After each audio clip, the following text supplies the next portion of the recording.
Dia 2 de julho, festa da Visitação de Nossa Senhora.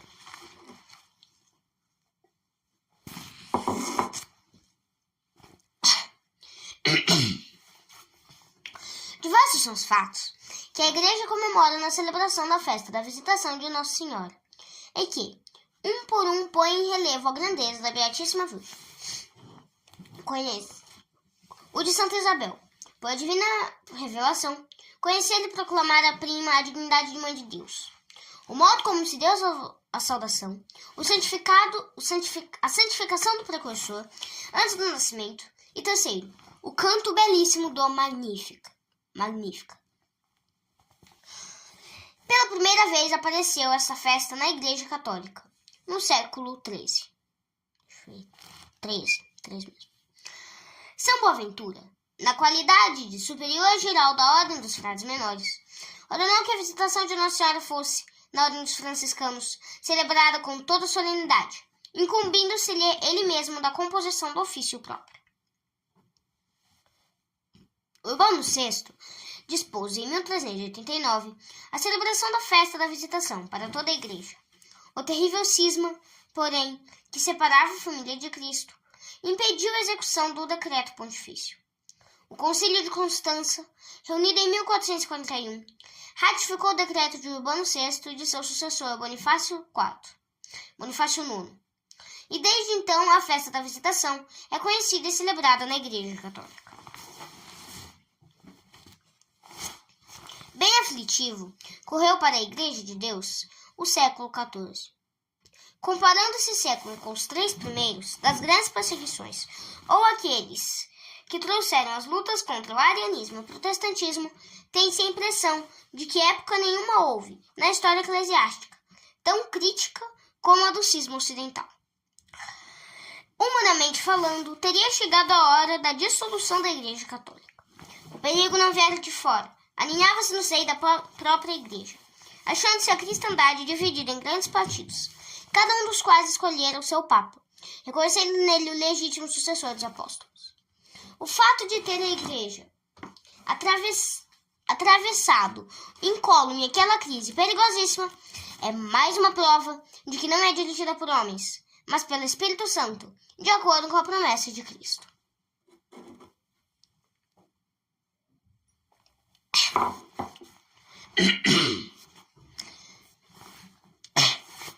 Pelo Concílio de Constança, foi introduzida a festa da Visitação, para que, assim diz o respectivo decreto, a bem-aventurada Virgem Maria, por sua intercessão, nos alcance o perdão do Divino Filho, tão ofendido pelos pecados dos homens, e estabeleça a paz e união entre os fiéis.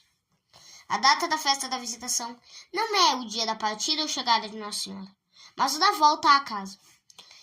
As indicações do Evangelho fornecem os seguintes dados cronológicos.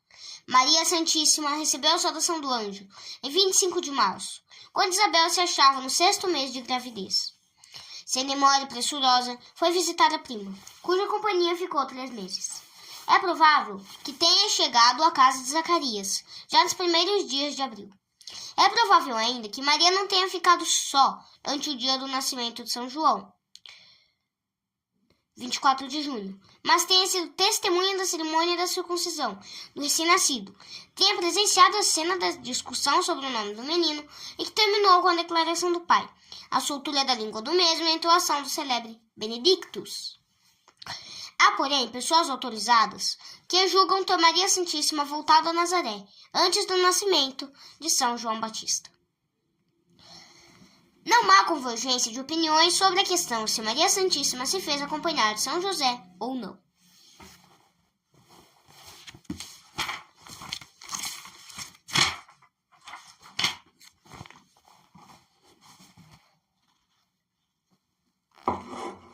São Francisco de Sales deu à congregação por ele fundada o nome de Visitação. Achando certamente que modelo mais perfeito de virtudes não poderia apresentar as religiosas do que Maria Santíssima no mistério da visitação à prima Santa Isabel. O mistério da visitação está em íntima conexão com o da Anunciação. falando-nos ambos da grande dignidade de Maria Santíssima, como Mãe de Deus.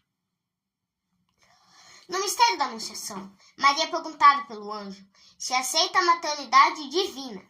Isabel elogia-a por ter dado o consentimento. O anjo enaltece a santidade de Maria. Ave Maria, sois cheia de graça. Isabel saúda-a como Mãe de Deus. De onde me vem a dita de receber a visita da mãe do meu Senhor? Dizendo, bendita sois entre as mulheres, e bendito é o fruto do vosso ventre. Na Anunciação se escondem as perfeições divinas. Na visitação, Maria Santíssima as enaltece e glorifica. Naqueles dias, levantando-se Maria, foi com pressa às montanhas, a uma cidade de Judá. Lucas capítulo 1, versículo 39. Passado o tempo do fundo recolhimento, os primeiros dias depois da Anunciação, Maria Santíssima, obedecendo ao impulso do Espírito Santo, prontificou-se a visitar a prima. A relação entre Jesus e São João Batista era tão íntima que foi, sem dúvida, por inspiração do Espírito Santo, que Maria procurou a mãe do precursor, para que este fosse santificado, ainda antes do nascimento. Descobrimos e admiramos do procedimento de Maria Santíssima 1. Grande prontidão em cumprir as ordens divinas e corresponder às graças que o Espírito Santo lhe confere. 2. A amizade que a ligava a Isabel.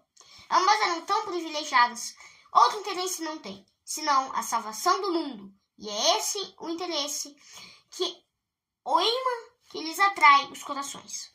3. A caridade, de que dá a prova. Conhecendo a situação aflitiva da parenta, originada pela velhice da mesma e pela mudez do marido, compreendeu imediatamente que sua presença seria muito desejada pelo santo casal. Assim, Maria Santíssima, tão amiga do recolhimento, para praticar uma obra de caridade, abre uma exceção e, com sacrifício próprio, empreende a longa viagem, mostrando-se pela primeira vez mãe do belo amor. Se alguns exegetas são de opinião que Hebron tinha sido a cidade onde Zacarias morava, outros dizem que era Judá,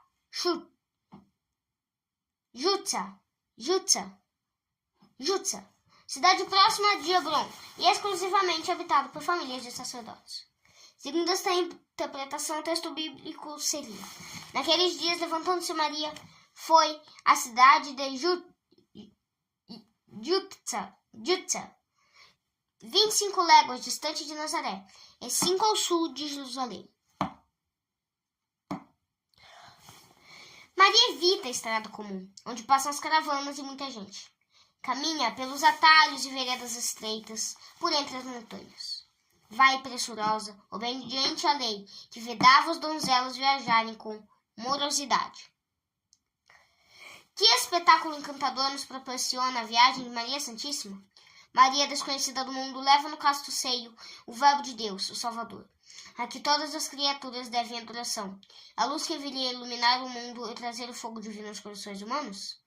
Que encanto ver a Mãe de Jesus, a Mãe de Deus, levar a bênção, a santificação ao precursor. E entrou em casa de Zacarias e saudou a Isabel. Maria saúda a Isabel. A Mãe de Deus dirige-se à Mãe do servo, a soberana, a inferior. O Evangelho não transmite a saudação. Sem dúvida foi a expressão de sentimentos elevados e santos da Mãe de Deus, cujo efeito não tardou. Aconteceu que, logo que Isabel ouviu a saudação de Maria, lhe deu o menino saltos no ventre. Isabel ficou cheia do Espírito Santo.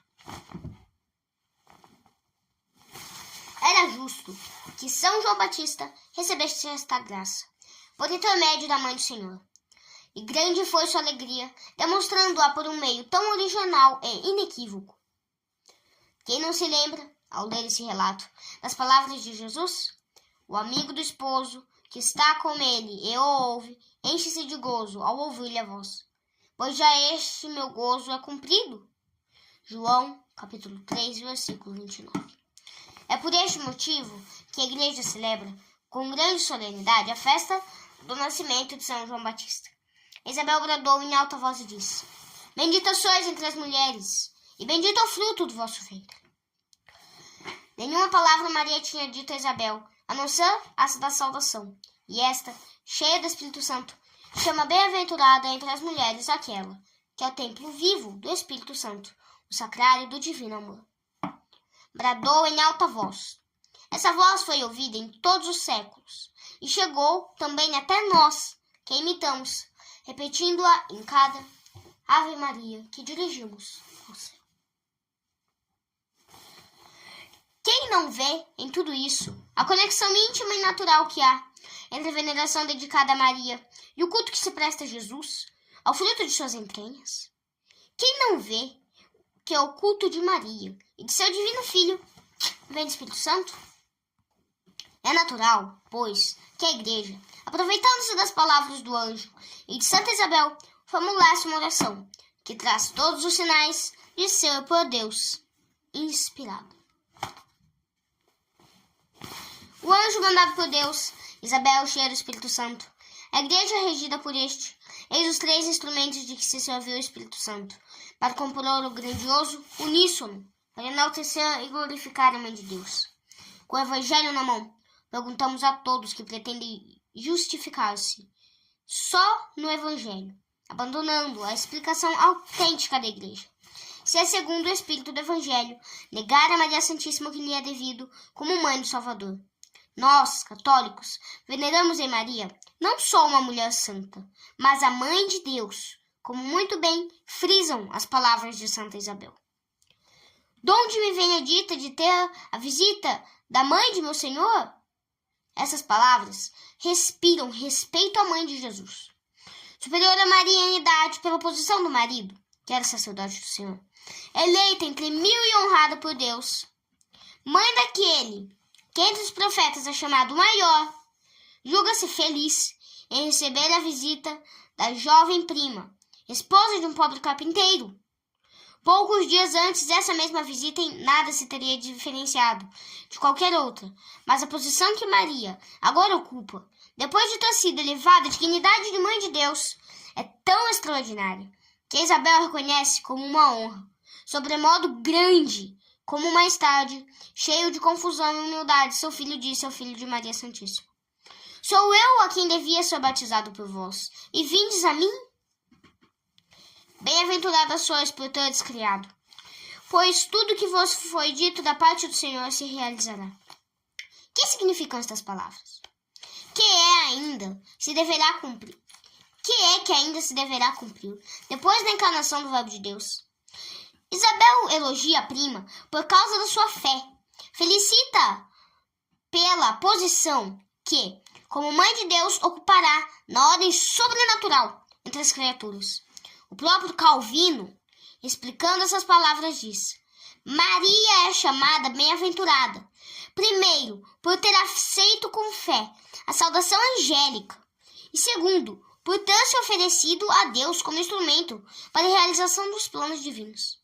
Maria merece não só a nossa admiração, mas muito mais a nossa gratidão e as homenagens do mundo inteiro. A ela devemos o nascimento de Cristo, a ela devemos a vida, a morte e todos os mistérios da vida de nosso Salvador. Como Jesus dizia aos pobres doentes que se lhe chegavam: tem confiança, tua fé te salvou. Assim dizemos nós com Santa Isabel: bem-aventurados sois, porque a vossa fé nos salvou, e a nós todos. Porque a vossa fé nos salvou a nós todos.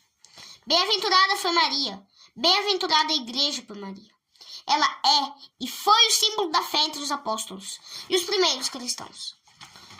Como representante da fé, vemo-la no meio dos apóstolos, quando reunidos em Sião, se preparam para receber o Espírito Santo.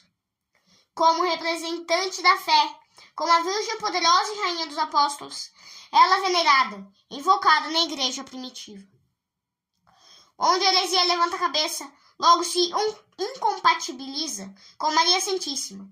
E se se dá por vencida, não é devido tanto às argumentações teológicas, senão às orações dirigidas à Mãe de Deus.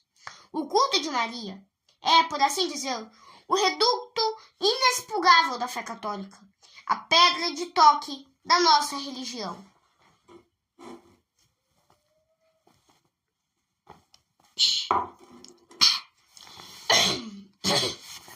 E Maria disse: minha alma engrandece o Senhor, e meu espírito cheio de alegria louva a Deus, meu Salvador. Bem diferente do nosso é o procedimento de Maria Santíssima, a qual, em vez de entoar elogios a si própria, dá toda a honra a Deus. Ela, a Virgem humilde e retraída, torna-se eloquente e canta louvores à grandeza, à misericórdia, à bondade, justiça e fidelidade de Deus, tendo para si só expressões de humildade. E o cântico sublime do Magnífica, que a igreja jubilosa entoa na recitação cotidiana das vésperas. Reflexões. Da visita que Maria Santíssima fez a Santa Isabel, aprendemos a que regras devem obedecer as nossas visitas e as obras de caridade. Não podem ser agradáveis a Deus e úteis a nós visitas que não têm por mira um interesse superior, como sejam a glória de Deus e o proveito das almas. Distração mútil ilícita não deve ser chamada uma visita que nos afasta do superior. Ilícita e prejudicial é a visita feita por motivos de vaidade, em que a ocasião próxima oferece conversações contra a caridade e a outros pecados. Aprendamos de Maria Santíssima a imprimir às nossas visitas o caráter do útil e do agradável, tanto para nós mesmos como para o nosso próximo, a quem visitamos. Procuremos aliar às nossas visitas um fim caritativo e generoso.